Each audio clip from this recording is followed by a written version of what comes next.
Good morning and welcome. We'll just give it another 2 or 3 more minutes before we get started today.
All right, I think we can get started. Welcome, everyone. My name is Alex Beck. I am the Welcoming Communities Manager for the BDCC. It is a regional initiative in supporting new Vermonters and immigrants of a variety of backgrounds here in Windham and Bennington counties. And we normally host our Southern Vermont Providers Network meeting. And we are also always happy to host the quarterly consultation for the Ethiopian Community Development Council. So welcome to everyone. I think perhaps maybe I will turn it over to Tracy, if you want to both kind of start the meeting and if you want to provide any additional context around what the quarterly consultation is, and then we can dive in with our partners at ECDC. Sure. Hi, everybody. My name is Tracy Dolan, and I am the director of the State Refugee Office. That's the refugee office that is located in the Agency of Human Services. Every quarter we are asked to hold a quarterly consultation meeting and with relevant communities. We do this twice a year in this meeting, because other meetings that we have that are statewide also count as that quarterly meeting. So we're supposed to have 4 meetings a year so that community members can really discuss what's going well, so we can get feedback. And by we, I'm doing a royal we there, we meaning our office, but also, of course, the refugee resettlement agencies, schools, and all the partners. So we do it twice during the year in this forum. We also do a similar one in Rutland a couple of times a year via Zoom. And then we have our larger refugee service provider meetings that are statewide. And because Vermont is relatively small, we count those too. So what's going on? Well, I can just give you some numbers because I had to pull some numbers for the governor's State of the State speech. I was really happy to hear the governor talk about refugee resettlement and the great work that resettlement has done. For the calendar year, normally we talk about federal fiscal year, but I'll just describe to you calendar year because we pull those numbers. So last year in calendar year 2023, January through December, in the state, we resettled approximately just under 500 folks. That includes people who came in through the resettlement agencies, so ECDC and also USCRI. It also includes some people who came in through secondary migration, and that is in migration when they come from another state, but still come and get services. And then it also includes about 40 people that were resettled through the Manchester organization Grace Initiatives, and they are resettling Cubans and Haitians and some others as well. And so that was about the number. That doesn't mean that no other people came here with any other status, but those are the folks that received services or that we assisted in resettling in some way through our organizations. And again, it doesn't include asylum seekers. It includes people who have a status that allows them to get benefits for the most part and get help with resettling. This coming fiscal year, we're probably going to be closer to 600. And that actually includes this coming federal fiscal year as well. So the coming calendar year or federal fiscal year, actually similar numbers there. It'll be about 550. We're hopeful if housing holds up, I mean, that's probably something we're going to talk about today. And then 550 coming in through the resettlement agencies, again, USCRI and ECDC.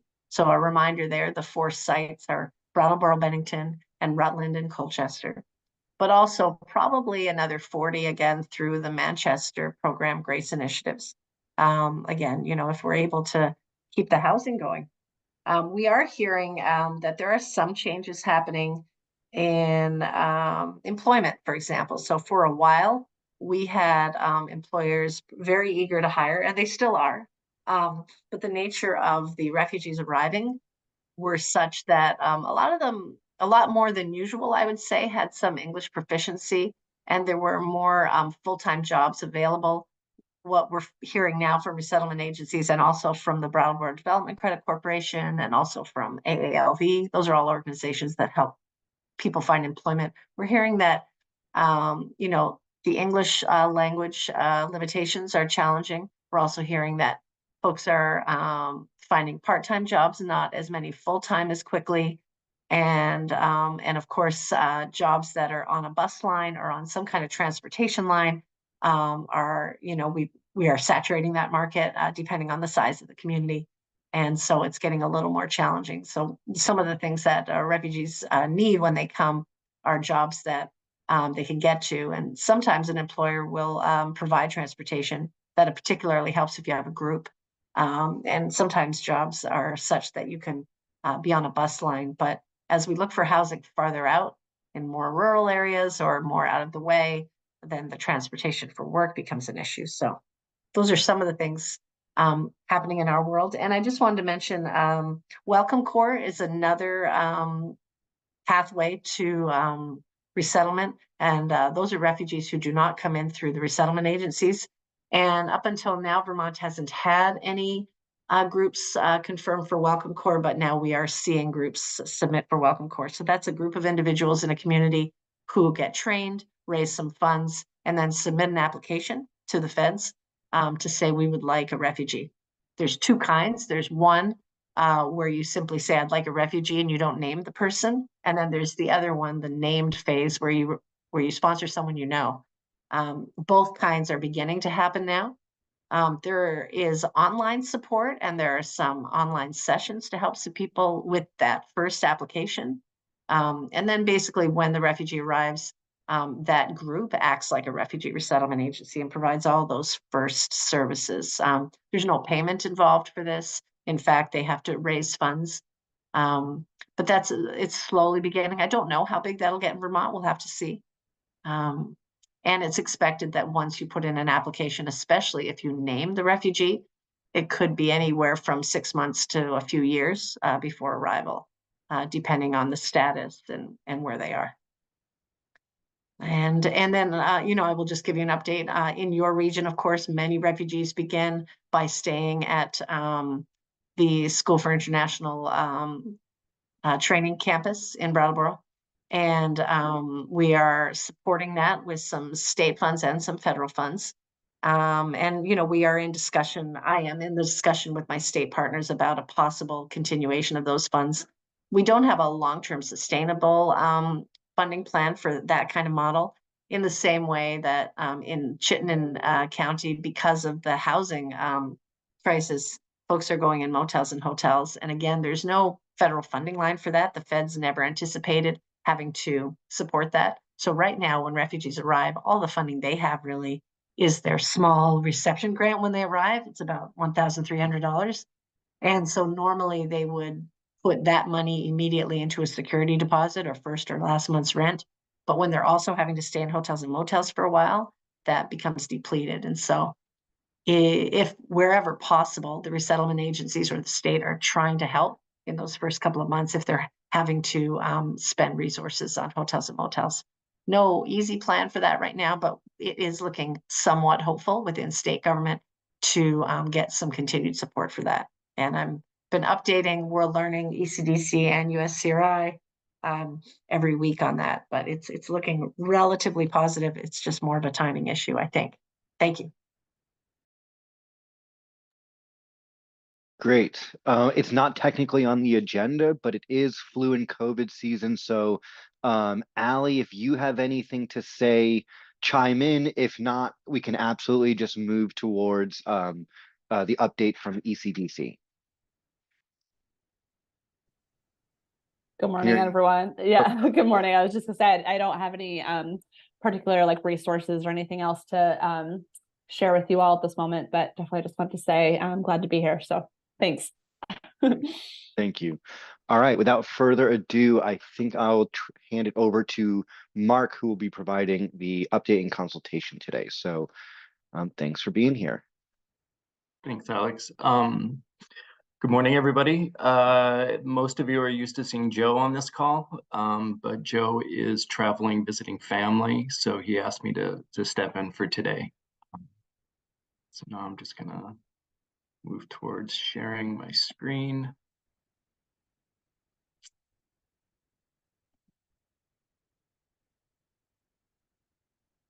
Okay. So I thought we'd start just by talking about this month marks a 2-year anniversary of when ECDC started resettling in southern Vermont. So I thought we'd just quickly run through some of the numbers to give you a point of comparison. But in 2022, we resettled 121 individuals in southern Vermont. Most of those were in Brattleboro, some were over in Bennington. We had a really high retention rate. Only 9 individuals out-migrated during 2022, and the remainder still reside here in Vermont. And for those that arrived last year, we have at least one household member who is employed. For 2023, the number increased to 165 refugees. Again, most of them in Brattleboro, some in Bennington as well. For the arrivals, most of them arrived in the latter half of the year. So the beginning was a little bit slower, and then we were very busy between July and the end of the year when we received 108 of the total 165. You can see the demographic breakdown there. Unlike 2022, when the vast majority were Afghans, in 2023, the majority are Eritrean. We still are receiving a sizable number of Afghans as well, with smaller numbers from other areas. In Bennington, most of the clients that we received were from Afghanistan, and we had some Congolese as well. There was some outmigration. Most of the outmigration that occurs in our experience is because individuals have either friends or family located elsewhere in the US.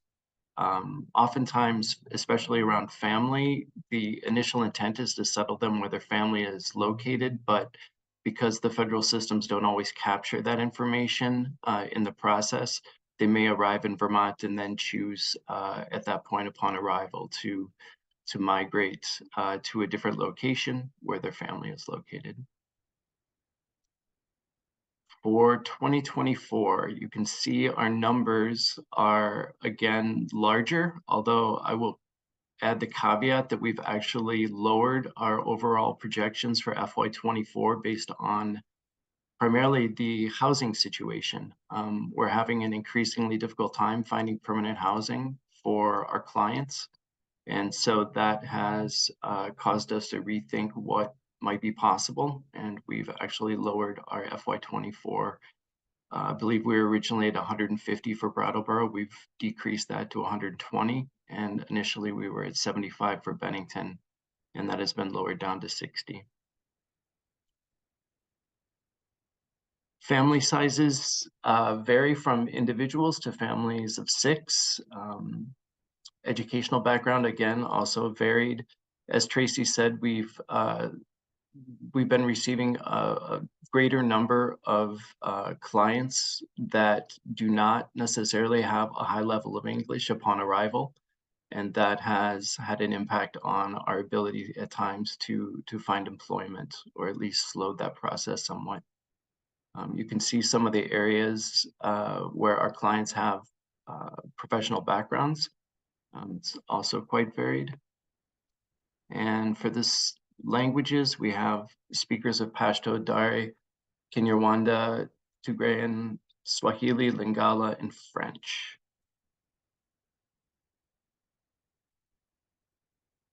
For those that arrived in 2023, at least one member of the household is employed, other than those that are more recent arrivals that still remain housed up at SIT. We have clients that have applied for college, and some have enrolled in CCV in advanced English. At the moment, we have, I believe, 57 individuals housed up at SIT in transitional housing.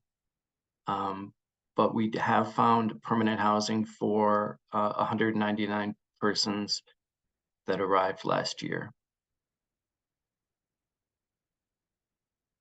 Other than those that are more recent arrivals, we've connected them with a primary care physician and completed their domestic health assessments.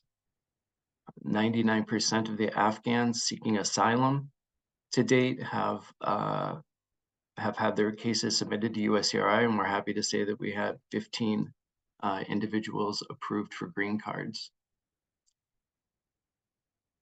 A number of the majority of the people that have arrived have been working towards getting their driver's license, and for those that get their license, some have also purchased a vehicle. And we have seen some improvements in conversational English among those clients that perhaps arrived with lower levels or no English at all.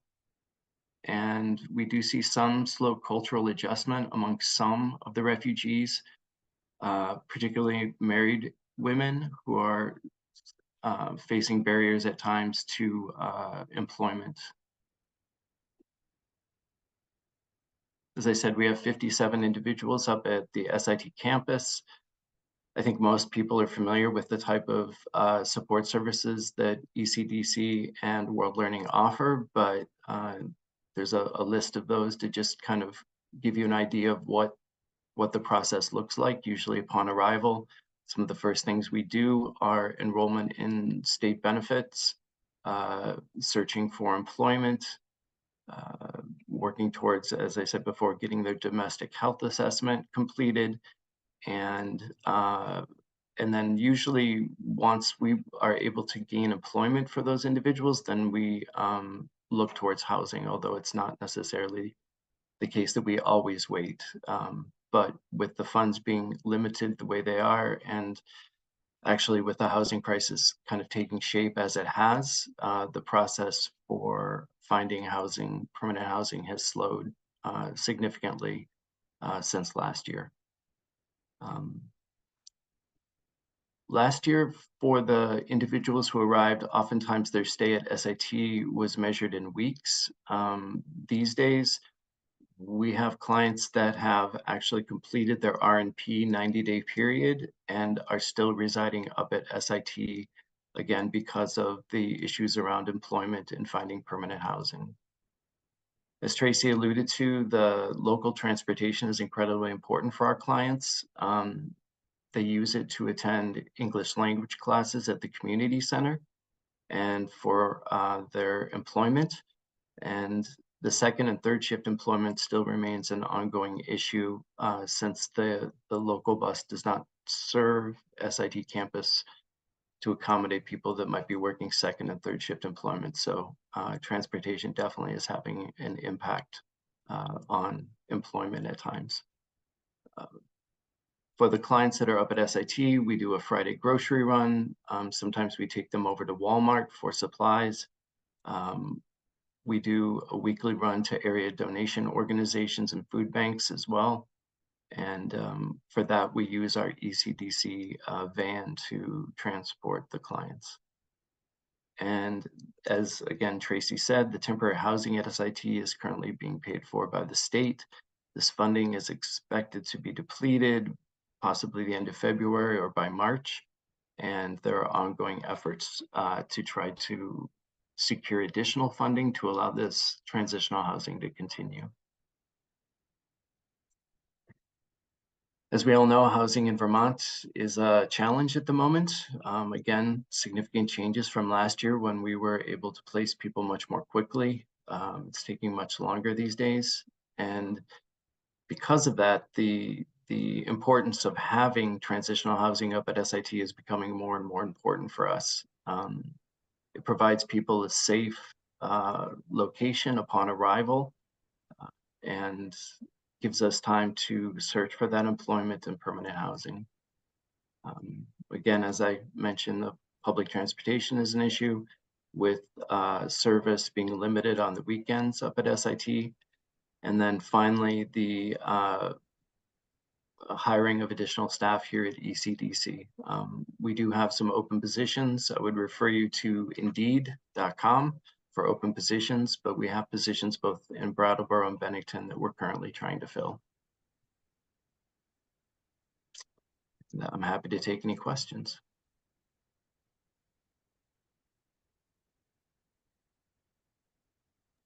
Mark, was that the update for Bennington as well, or are you doing a separate update focusing on Bennington?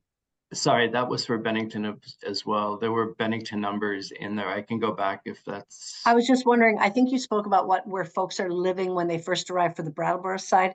Is that also, are the Bennington arrivals also going into SIT? If you could just speak to that briefly. Sure. We have had some Bennington clients who have stayed at SIT. Bennington is in a slightly better position around housing because we have an MOU with a couple property management companies over there. And so we've had better success at putting clients into housing upon arrival. We also have an apartment over there that we have tended to use for transitional housing for a period of months. But I believe, and Jack from Bennington can correct me on this, but I believe clients may be using that now as permanent housing. Yeah, so we do have, as Mark said, this really excellent relationship with a large landlord and property manager here, and through them we do have apartments.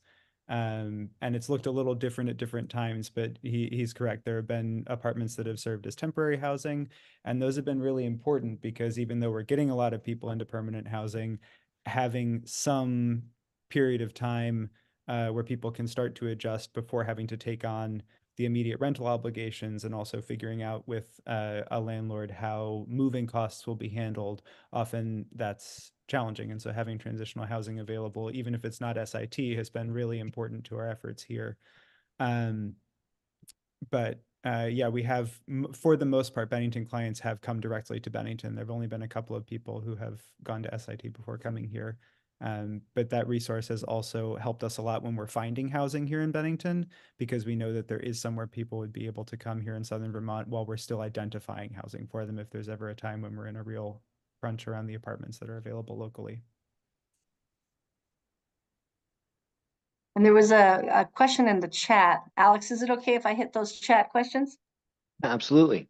Sure. So Sadie Fisher asked, is there a contingency plan? And so this is probably for ECDC and World Learning to kind of talk to. Is there a contingency plan for what will happen if the funding for SIT transitional housing is not renewed? I'm guessing one of the contingency plans is the reduction in refugees arriving, but what's the contingency plan other than that?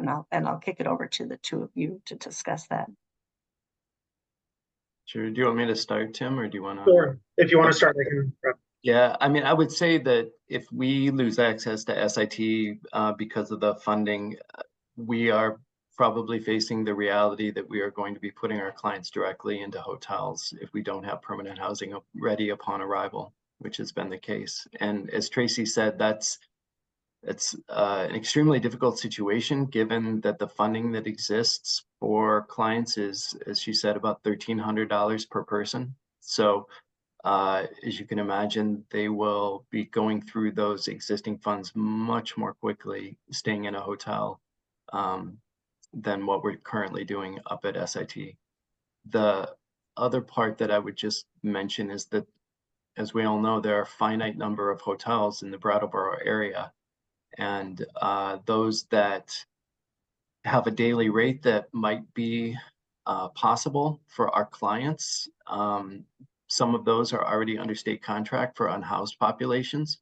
So it leaves us with a very small number of hotels available that we would be able to utilize for that that transitional housing until we can get them into permanent housing. I can say, at least from the world learning side, that even if we are to end up running out of funding at the end of February, we are of course not kicking anyone off of our campus. Those who are currently on our campus would be welcome to stay, as long as needed until permanent housing is found. But we would not really be in a position to take on any additional folks. So, I mean, we will dip into, whatever organization, or organizational resources we can find to, try to cover those costs. And obviously we'd like to try to get those folks into permanent housing as quickly as possible, even regardless of the, the funding situation. But we would not be, kicking anyone off of our campus starting March 1 if we don't have funding. Great, thank you. I see Jeff Lewis, and then we'll go to Randy. I see hands up. So Jeff. This is really a little bit of a nit, I guess, but if people are staying on the SIT campus for 90 days, that is, we're running through their R&P period, what kind of support is there for them from caseworkers when housing is finally found for them and they move into the economy, so to speak? Because that sounds awkward to me. So I'm just wondering how that transition gets managed.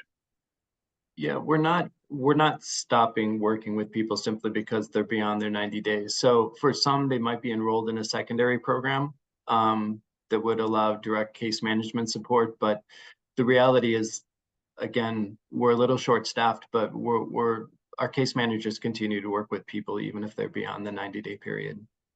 And I can just enhance that answer as well. So there are actually reception and placement is a 90-day program, but it is only one of the resources that are available to resettlement agencies. Refugee support services, which comes from my office, goes often for a full year. I mean, more if people have time and can do it, but certainly they serve people up to a year or more. And BDCC gets that funding, and so does ECDC. In addition, the resettlement agencies also get funding directly from the feds for other kinds of programs for certain families who might need more support. So there are other kinds of programs that give family support beyond the 90 days. The 90 days is more of that intensive, talking to a family probably every other day to get them signed up, et cetera. But there are other programs in general that will provide additional support beyond that. Yeah.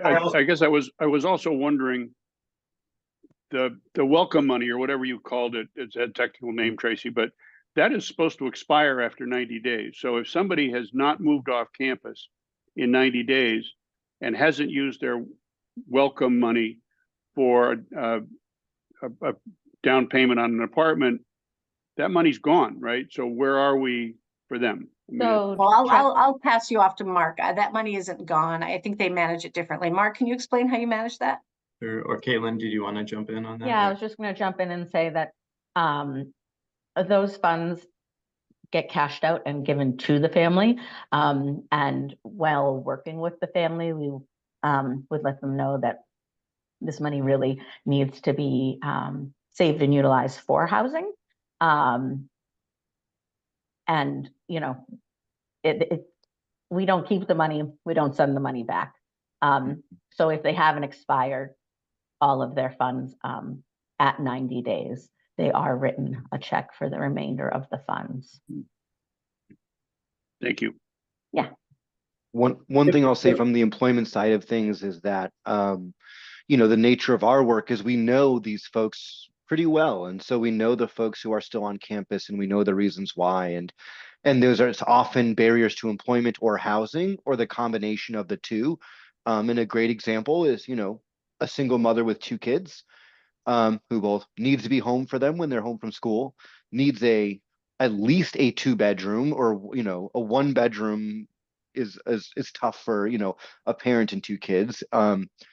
And so like those are good examples of just some of those barriers as to why some folks it's harder for them to transition off campus. And those are the folks who like keep us up at night from the employment services, because it's a tricky situation to find a gig that pays well enough 8 to 3 so they can, and so again, this is and some, the client I'm referring to works also, 4 days a week, as many hours as they can get. And so it is just a very tricky problem that is the intersection of the kinds of housing we have available, and other people's availability. But, And I'd just like to piggyback off of Alex for a second.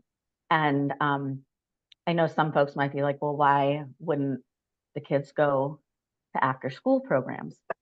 Currently, all of our elementary age students go to academy school, which is not in downtown Brattleboro. And there's no bus services for after school programs for children to get home. So that adds an additional barrier to accessing certain after school programs. There are a variety of after school programs, and some might have transportation from the school to the after school program if it's not actually at the school. However, there's nothing to then get the children back to SIT or to their homes if they're outside of, if the family doesn't have transportation. Caitlin, would you be able to clarify that program, that school that you just mentioned that has after school activities but no transportation? Is that part of the supervisory district, or is that some kind of private school? No, that's academy school. That's definitely through the supervisory district. Thank you. It's a challenge that any parent without transportation would have. And so though we've explored lots of options, and certainly there's state funding for after school programs as far as subsidies concerned, especially though it's usually based on income for up to the first year. I believe it's covered at 100% for refugees, regardless of income. But again, it's an access issue having to do with transportation that all Vermonters face, unfortunately. Yeah, you're welcome to maybe kick that over to me offline. Maybe we can talk a little bit about if there's any other resources or something I might be able to do on my end. Thanks. Great, thanks. This is, I think, an excellent transition. I saw, Randy, you had your hand up. I don't think Randy's going to offer to run a bus line for the after school programs, but there is other great stuff you've been up to. But yeah, Randy. Sure. Thank you, Alex. I would still like to hear from Caitlin. I'll put my contact information in the chat, but this is the first I've heard about a need for that program, and there is a chance that we might have something. I don't know, but until we talk, which I hope we can do soon, we'll certainly look into it.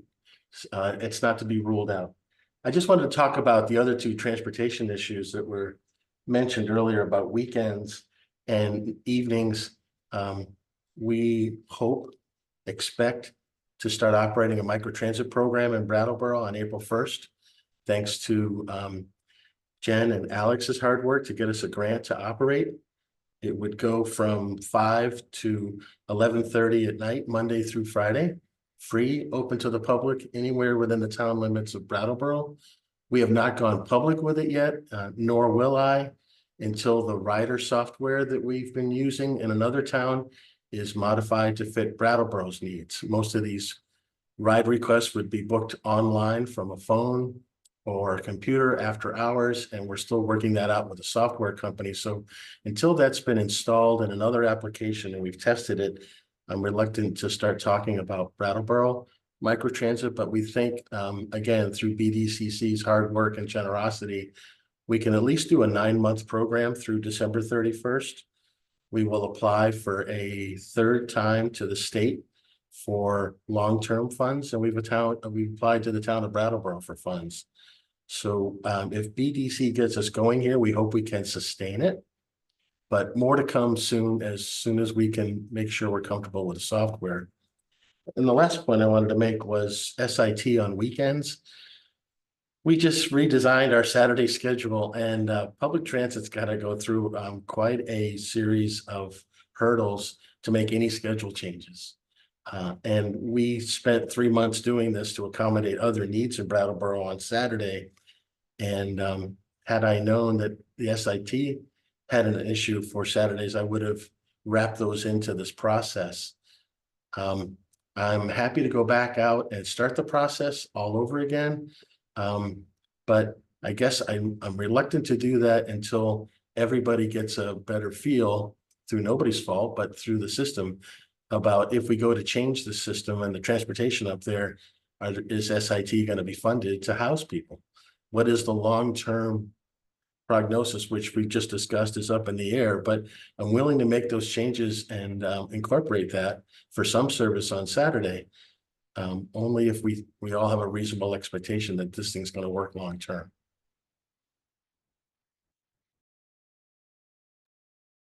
Great. Thank you, Randy and Tim, for the kudos. One last thing I wanted to just touch on with transportation. Not a lot of answers, but something we're all actively working on as a region is just more access to driver's education. Again, don't have an immediate answer for our communities right now, but it is front and center. I took a group of gentlemen up to a training in Burlington, and I'd say 80% of the car ride was talking about buying cars, getting driver's licenses, and I think that is something that's really foundational, not just for work, but pretty much everything, accessing community and the economy, groceries, visiting your friends and family. So that's something we're really trying to lean into, not just from an employment perspective as well. Yeah, Tracy. Yeah, Alex, I wonder, in a nutshell, I saw that we are lacking the resources available in the Brattleboro Bennington area for driver's ed.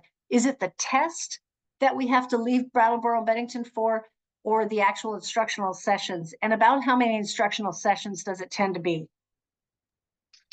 I think this is we can talk, I think, maybe more offline about it, but I think there's the our partners at the DMV generally have been great, except we don't have a DMV in Windham County that's open. But it's generally the driver's education. I think when folks show up to the test, at this point, we know what accommodations are in place, and DMV knows what accommodations should be in place.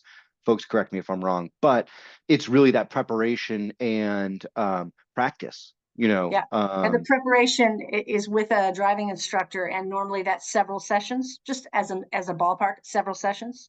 Yep. Yeah, Okay. it's a class, Okay. so it can either be done with that instructor, or you can get your practice hours elsewhere. And so that's what we've been talking with the Vermont Afghan Alliance, is that they have a car and someone to do practice driving, practice tests, bring people to their exams, use the car to take the tests. That's like well cared for, but I think it's really the driver's education classes themselves that there's a funding gap, and because there's a funding gap, it's hard to get providers to commit to serving. Yeah, I was just going to say that I know that when we have driving classes, on Saturdays at the MCC in Brattleboro, those instructors are coming from Rutland. And the number of folks that can be enrolled in a class versus the wait list that we have is very, very small. And there is no equivalent in Bennington, which is an access issue. And we haven't been able to gain traction on that at this point, though I know that it's something that's been discussed and, certainly is on the radar of ECDC and BDCC. Yeah, I can talk to the Vermont, and I think there was a connection, right, with the Vermont Department of Labor. Not a connection, let me clarify that. I believe there was some sort of reduction, right, in the Vermont Department of Labor support for this. And I have a good advocate within that department who's very attuned to this. So I'll do some reaching out. I just wanted to be clear there that it's about those instructional sessions particularly. That's the highest need. Yes, and I know that BDCC just last week got information from ECDC in Brattleboro and Bennington in regards to numbers. Thank you. Okay. Yeah, thanks. I just wanted to double check that the VDOL is probably the right next step. So thank you. And the last thing I'll say is that, there's when and if we identified a long-term consistent funding stream for driver's education, that's when we can seriously talk about a new business. Maybe there's a new Vermonter who wants to start their own business in Southern Vermont to be a driver's education provider.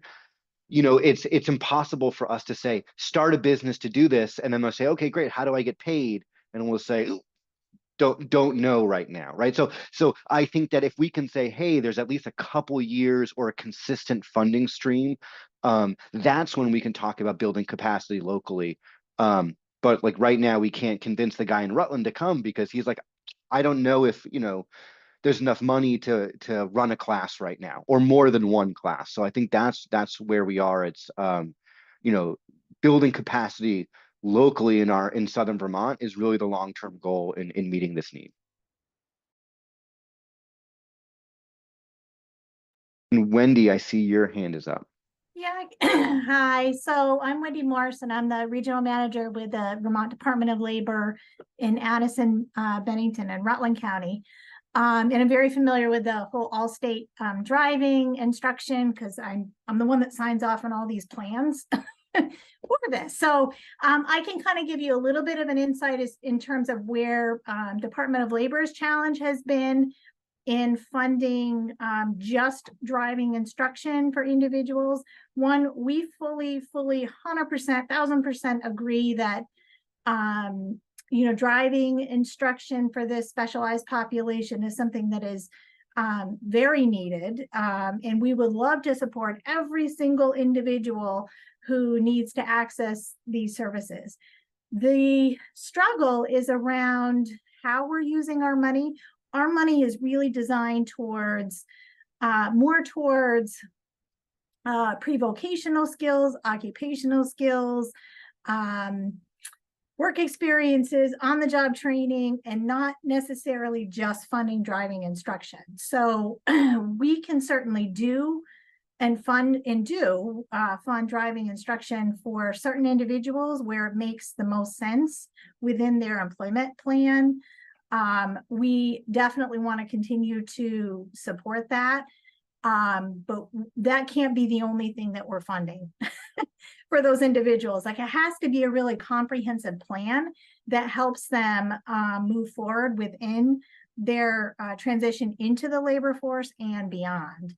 And so I think that's been the biggest struggle in terms of wanting to work with this population. Like, we would take referrals from any, and we do, from any entity who wants to refer somebody to Department of Labor. We will absolutely work with them in assessing sort of where their skills are, where their goals are, and help tie in a comprehensive employment plan to help that individual meet those goals and move forward in our labor force. And sometimes that does include driving instruction, and sometimes that doesn't right off the bat, but doesn't mean that it won't include it down the road.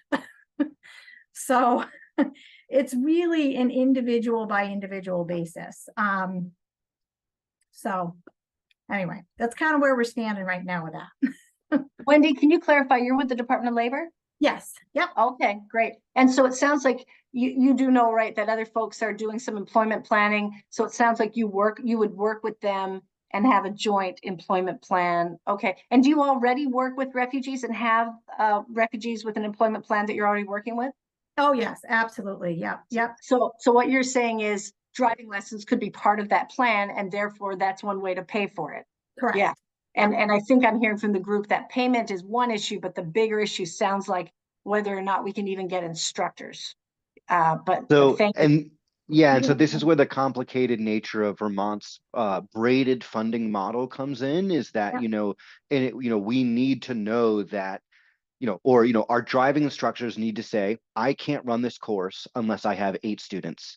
And those 8 students need to know how this course is being paid for, as does the provider. And so if there's a way to aggregate who's been approved for these driver's education programs so that, an instructor can run a course with everyone, I mean, I think that's possible. But I think, again, the cohort driven model is both more cost effective and is more likely to get a reliable training provider. So I think that's something we may just need to collaborate more on, is that I understand people become eligible. Yeah, go ahead. The difference between Brattleboro and Bennington, and why it's been, just out of curiosity, easier, not easier, but we've been able to have driving instruction specific to this population in Brattleboro versus Bennington, outside of necessarily the actual availability of instructors. Because I'm hearing what you're saying, Wendy, and that makes sense, but I'm wondering how that's different than the model in Brattleboro. Thanks. Yeah, I don't know, Dean, do you want, I see my counterpart from Brattleboro's on this as well. I would say that it's not any different, other than it's probably, no, we just started getting a lot more interest in Bennington around driving instruction, and I just received 2 referrals last week from some folks up in Manchester. So I think, in my opinion, I think some of it has just been, we're just starting to get them in Bennington. But I don't know. Dean, do you have any? Sure. If Good morning. This is Dean Matwicha. I'm the interim regional manager for the Department of Labor's Workforce Division in Brattleboro. Our team has been working with this population. I'd say the only difference that we have between Bennington and Brattleboro is that we've been doing this a little bit longer. We've been working very closely with the ECDC and the MCC and the driver's ed program for, gosh, I think it's probably about a year now. So we've had this system in place, and we've been working very closely with these other agencies to assist with getting the people getting their needs met. More recently, we've been working more closely on the case management side, as Wendy mentioned, braiding in the occupational skills training or the on-the-job training, the work experience component, also based on the needs of the participants themselves and how far along they are, as far as are they employed, where are they working, are we getting them in training, do they have a vehicle, do they already have a permit, which are, all of these barriers in place. And it's just been, we started a class on the 20th, which was Saturday, with 8 individuals that we were able to identify with the case managers, with our team, as well as the ECDC, and finding the best fit for those clients that we can pretty much get through the driver's ed class as seamlessly as possible. I'll share with you that I did get feedback from Uday. He's very excited about the motivation of this latest class. As a result, because of their English language skills are so good.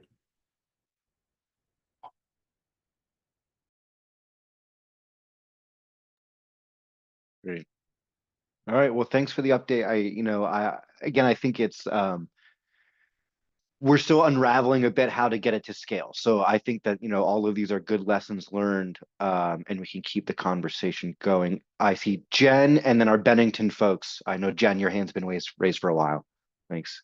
Yeah, just to be real quick here and say, this becomes just one of these issues of rural equity, that the reality is we have a really great transit system considering, but not only, does it have limitations, the kinds of jobs we have here are just very likely to require having a driver's license. So I just want to really emphasize the special need that in Bennington and Brattleboro, it is a really probably more poignant need to become employed.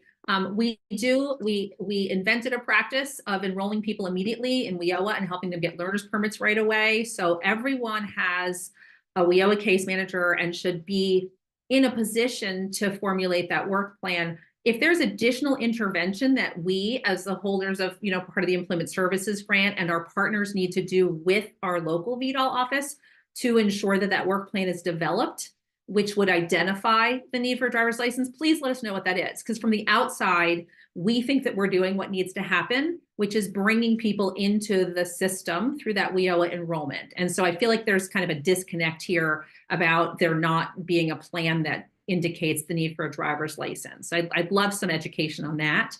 And finally, I just want to say, yeah, WIOA is meant to be used for occupational training, and that's great. The reality is there's a lot of dollars swirling around in the education and training world, and that's just simply not usually where the gap is. And so obviously, we want to make sure that people access credentials and classes and all those things. And we're never going to let someone not access training because of dollars. But frankly, given where dollars are flowing into community colleges and tech centers and refugee stuff, the gap is the driver's license funding. So. And Great, Jen, just quick follow up on your last point. Department of Labor would agree with you on that.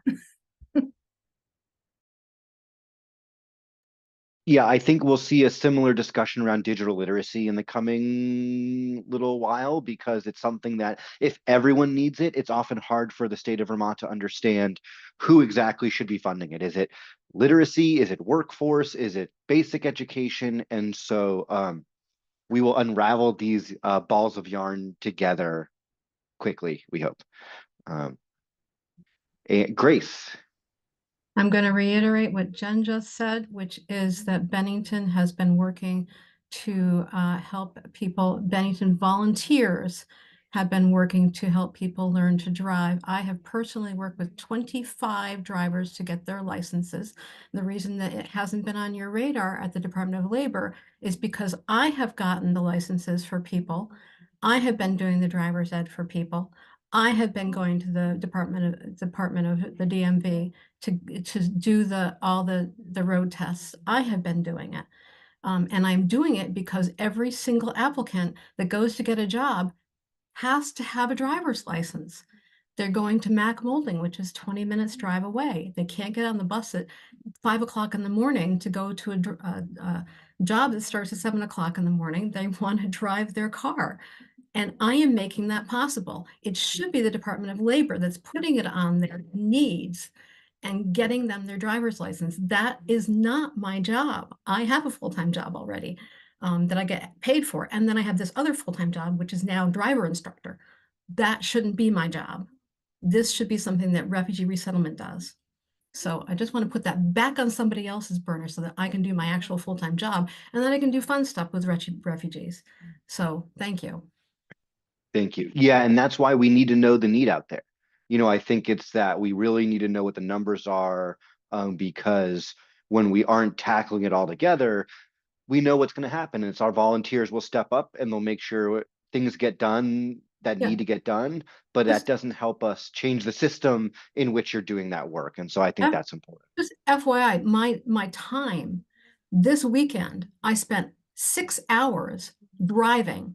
6 hours driving. That's a lot of near life and death experiences on a weekend. Yeah. Thank you, Grace. Jack.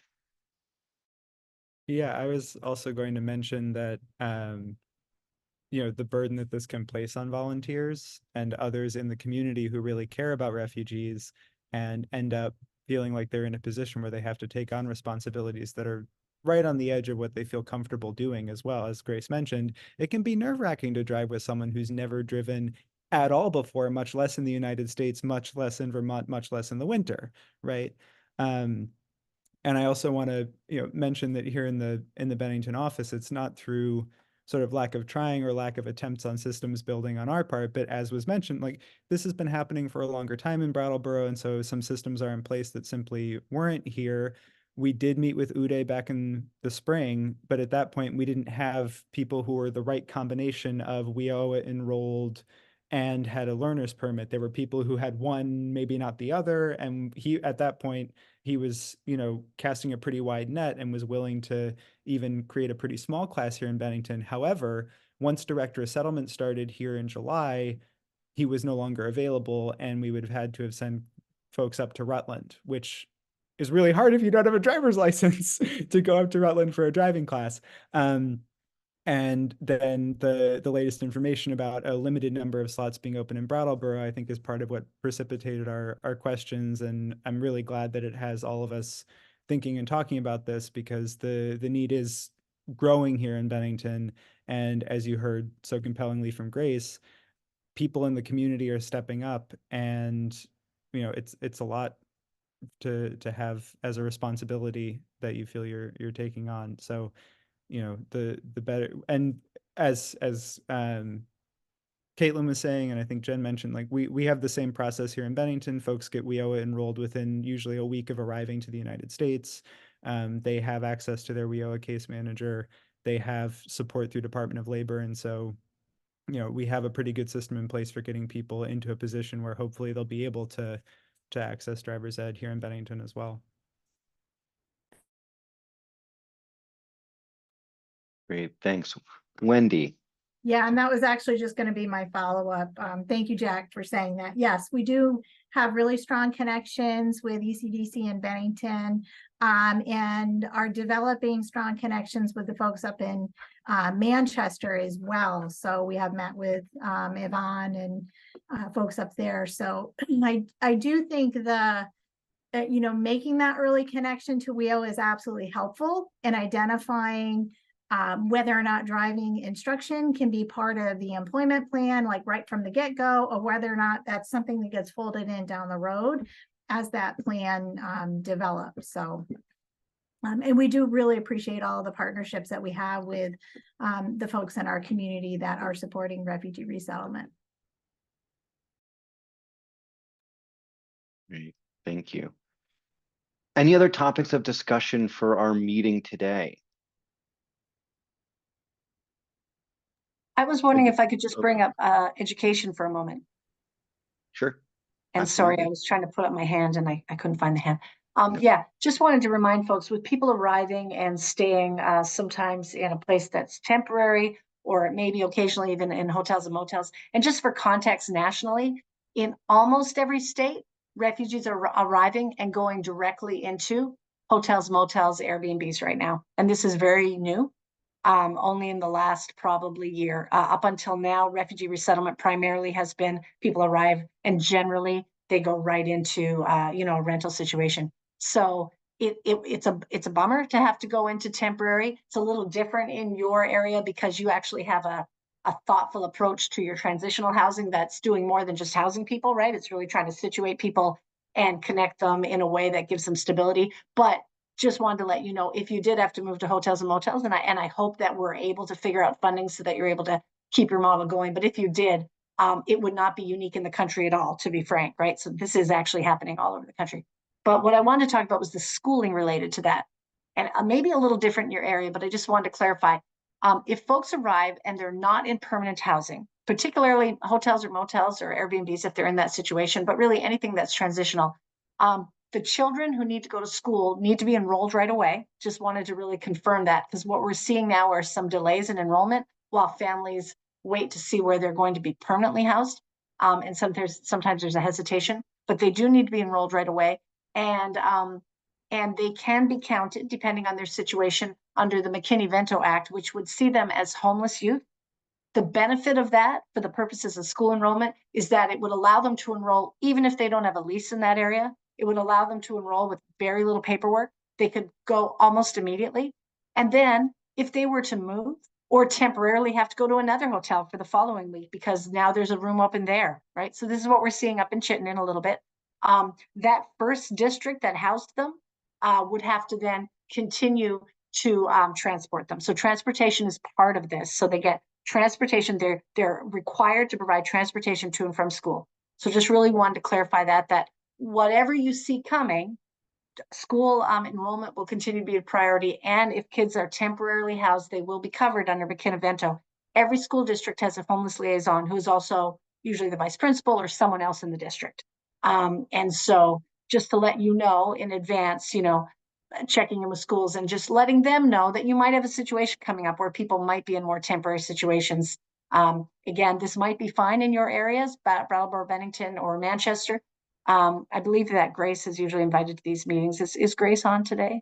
I'm sorry, Yvonne. Okay, So, Yvonne, go ahead. Yeah, so we include Yvonne in all of these invitations. Great. Okay. I'm here. Oh, great. Yeah. Good to So see just you, saying yes. this. I don't have the video on, so I could see why you would confuse Grace with Grace. No, sure. I sorry, I always do that. They're But right anyway, next to each other. Yeah, I just wanted to, so that's fine. Thank you so much, Yvonne. But yeah, just wanted to remind all the areas that if people are staying in some kind of temporary housing, reach out to the school. It's the school's responsibility then to connect with their homeless liaison. But if a school isn't very familiar with doing this, which I think most of them are, they should be able to work with you and very quickly get kids into school. Just really wanted to highlight that. Again, you might not be suffering from it right now, but if you were, I just want you to have that in your mind. And if there were any obstacles, you could pop it back to me and I can connect that school directly to the coordinator of the homeless liaisons for school. And there's the Agency of Education Homeless Liaison list. Again, ideally, you shouldn't have to work with them directly. Ideally, the school does that. But you could certainly reach out and let folks know in your region that this might be coming or this is what your situation is with refugees. Thank you. I was just going to say that within WSCSU here in Southern Vermont for Brattleboro, our bus company is not run through the school district, it's contracted. And I know that some of, certainly not pushback in any way, but some of the challenges have been around bus routes. And like I know we're like, I think at capacity at the moment for the bus run at SIT. So as much notice that can be shared in advance, I do know is certainly appreciated by the school district as well as I think it's Kutzmarek bus company. And the situation is the same here in Bennington as well. The schools don't run the buses. So that has also been a communication aspect of working with them. Yeah, and then again, you know, just ideally remembering that in this situation that I'm talking about, it would be the onus would be on the school once you gave them the information to make those arrangements and make that happen. Thanks.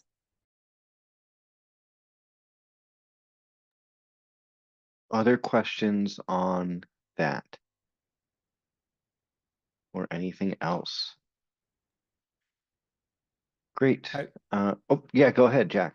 Yeah, I just wanted to quickly mention that since the last quarterly consultation, ECDC opened its permanent office here in Bennington and Multicultural Community Center, which is the first multicultural community center in the history of the town of Bennington. So it's a really important step, not only for ECDC and refugee resettlement in the region, and hopefully puts us on a sort of path towards being even more regional in the way that we approach this work.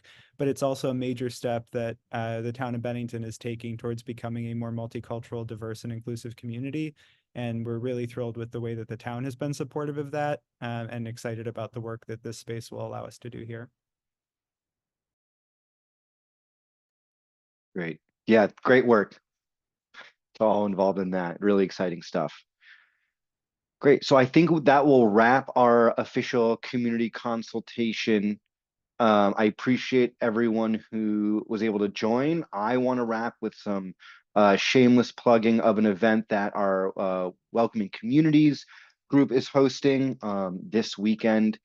We call it a story potluck, and it's part of our ethnographic interview project. And so folks who identify as having an immigrant background are encouraged and welcome to come to the BCTV studios. You can either bring a real piece of food or a recipe or a story just to share. And then for the folks who don't want to stop talking, you'll be encouraged to be a part of our ethnographic interview project. So if you know folks who have good experiences, bad experiences, stories they'd like to share about arriving to Vermont, it could be as a part of this refugee resettlement project, or they may have been here for decades and really want to share what it's like to have been to have arrived in the 80s, the last time we were doing refugee resettlement.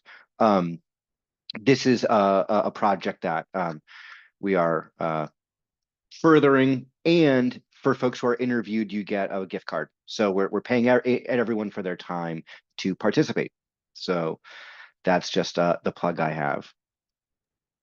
What kind of translation and interpretation will be available, if any? So none explicitly, because it's a verbal practice. If someone is interested in interviewing, which these are long form interviews, we'll get an interpreter for that, like an hour-long interview. This event is like everyone will go in a circle and give 3 to 5 minutes. And I think not having great English shouldn't be isn't a reason why people can't come and share anyway. So there'll be multilingual people here. are at the event, but it isn't a facilitated interpretation and translation note providing. Great. Well, thanks everyone for your time again. As always, you'll get a copy of this recording. We'll post it on our website, and we look forward to seeing folks again soon. Thanks, everyone.